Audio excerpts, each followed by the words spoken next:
Сәлем достар, бүгін біз сіздермен осындай декорға арналған шоколад жасайтын боламыз.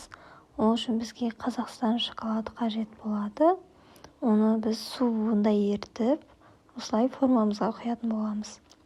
Жасалу жолы өте оңай, әрі өте сәнді көрінеді. Міндетті түрде жасап көріңіздер.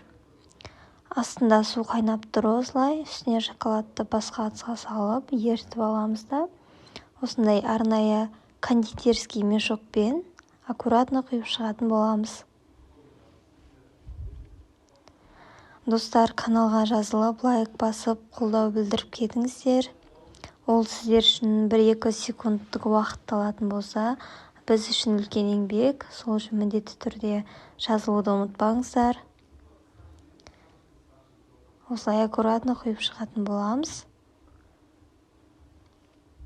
Және де морозильникке қатқанша қойып аламыз.